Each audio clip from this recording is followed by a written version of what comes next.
You could be just moments away from flooding your home.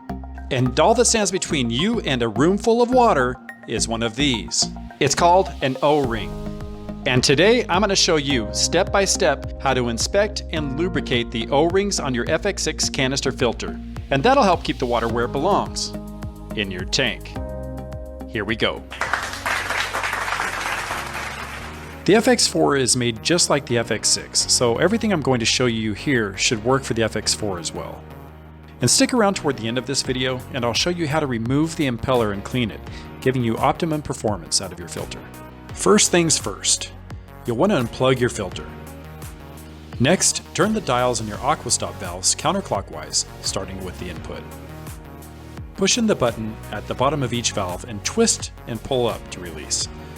I know most of you know how to do this, but we're going to go over some of these details for the new guys. Did you ever have water dump out of one of these because you did something stupid? I did.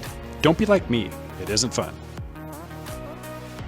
Now take your canister to your work area and you're ready to get started. Unscrew the clamps to remove the lid. I unscrew one and then the one straight across from it, all the way around, until they're all loose enough to unhook from the lid. If you're not careful here, well, even if you are careful, you could get a lot of splashback coming out of this. So you'll want to have a towel close by. Now that the lid is off, remove the media baskets. And since you have this out of the canister now, it's a good time to just take a look and see if you need to do any cleaning to the media. Mine doesn't look too bad. It looks actually really good. That one looks good as well. But underneath, I do have some polyfill in there to catch the really fine particles, and it looks like it needs to be changed. In fact, I think I missed a week. So I'll change that, but I normally wouldn't do any other cleaning. However, since I have everything out and I'm doing the lubrication, I'm just going to clean everything all at once. You should clean your media in tank water, but since I have two other Fx6 filters, lots of sand and other surface area for beneficial bacteria to reside, I'm not really worried about chlorine killing off my bacteria. I've done this before and I haven't had any problems, and I don't expect to have any problems now. Now you'll need to dump the water out of your canister because some of the O-rings are at the bottom of it, and all this water will come gushing out when we start the removal of the impeller motor housing and the purge valve.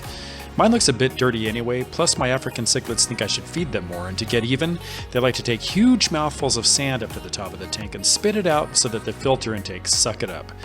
So I'll dump this water, remove the sand, and clean it up. Looks pretty nice, yeah?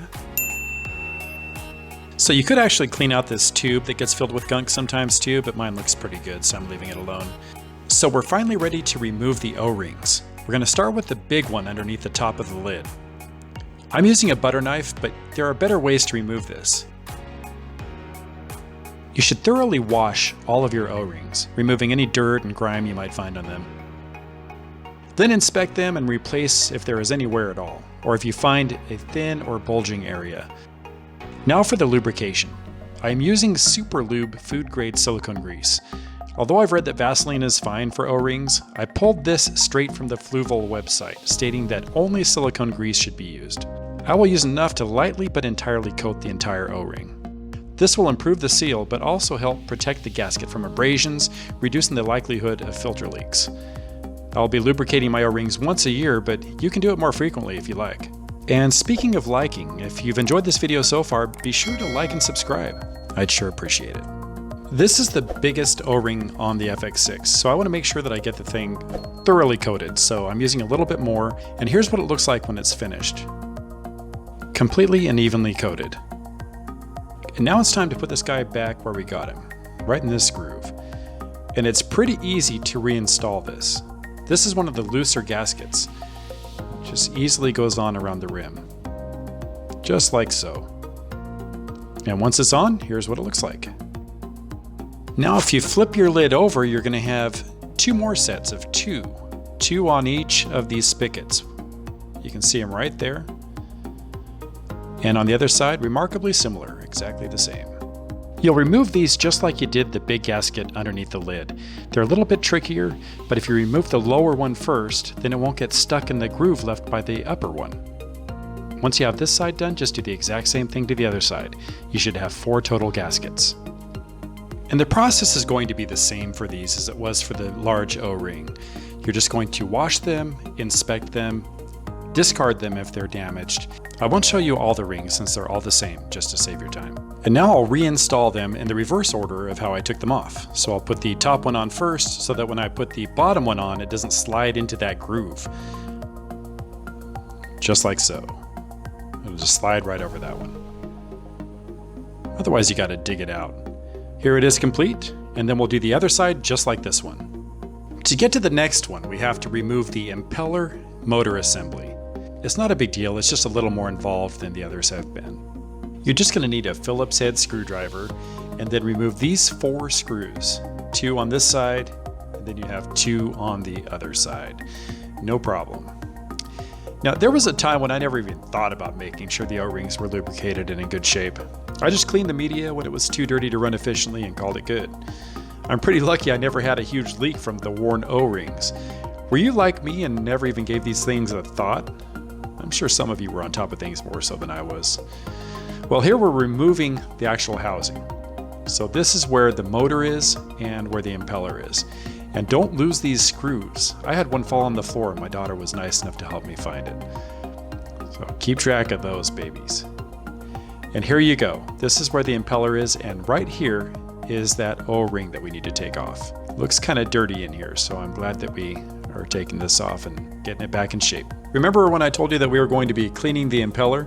Well, taking that gasket off right here is going to allow us to free that impeller out of this housing, and then we can take a look at it and see if it needs to be cleaned, which by looking at the outside of this, I'm pretty sure it does. When the impeller gets dirty, it's going to restrict its ability to move water. And right here we have some slime all over it. So this thing definitely needs to be cleaned. And inside the housing, we're gonna go ahead and clean that out too. And here it is again, just a filthy mess. I haven't cleaned this thing in a year. So now I'm gonna go ahead and run it under some water, and I'm just using my fingers to wipe everything away, but you could certainly use a soft brush. That would be more efficient to get rid of all this. And you want your filters to work at their best. And having a dirty impeller is going to make it much less efficient. When it's free to spin and it's nice and clean, you're getting the best performance out of your filters.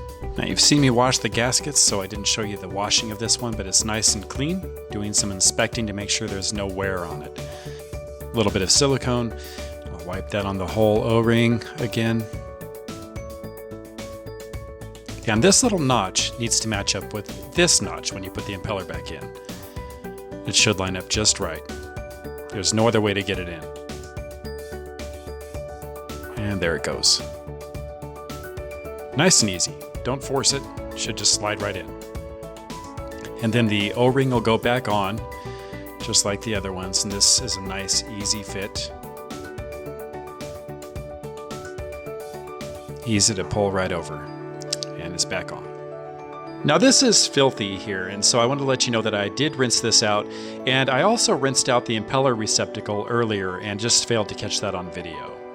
Now this is the purge valve assembly, and we're going to have to remove this to get to 2 more O-rings, and I'm going to leave the impeller motor assembly off for now, just because it will make this process easier. It took me a little while to figure this one out. So there's a little flap here that you need to push on in order to release the little catch on the purge valve. So you have to push it this way and then twist. Otherwise it's going nowhere. And here we are. I'm going to give it a gentle twist just to show that it's not going anywhere. But if I put my finger in here and then push that flap and then turn counterclockwise, it will loosen it and I can pull it right out. And then you'll see the 2 O-rings that we need to inspect and lubricate. I don't use the purge valve at all, and that's why it looks so clean. You can also clean this socket out if there's any filth in there. Mine's perfectly clean because, again, I don't use the purge valve. Now you're going to start with the lower O-ring again and just slide that over the top one, just like before. Now these guys are really small and tight, and they will fly off across the room if you let them. Both of those off. Here we go. Like I said, these are a little bit tighter than the other ones were because they're so small. There's 2 of them. Gonna wash them, lube them, and put them back. Do the first one and then slide the other one over it to the second spot. Now to reinsert it, just push it in and then turn clockwise until you hear an audible click. And give it a little twist and tug to make sure it's not going anywhere. The impeller and motor housing should fit very snug against the body, so there should be no gaps here, just like this. Then you're going to want to put all the screws in and tighten each one of them until they're fully tightened. You don't want any surprises with this impeller motor assembly coming off. Plus, if it's just a little bit loose, it'll start to rattle and drive you crazy. At this point, you're going to replace the filter media and put the lid back on and make sure it's securely tightened. Now, if you've enjoyed this video, please like and subscribe, and also let me know if you think the information in this video will help you to keep your O-rings in working condition, no leaks, or if you have a better way of doing it, leave that in the comments. See that video in the upper right corner? Give that a click if you'd like to get crystal clear aquarium water in your tank. Thanks for watching, and I'll see you next time.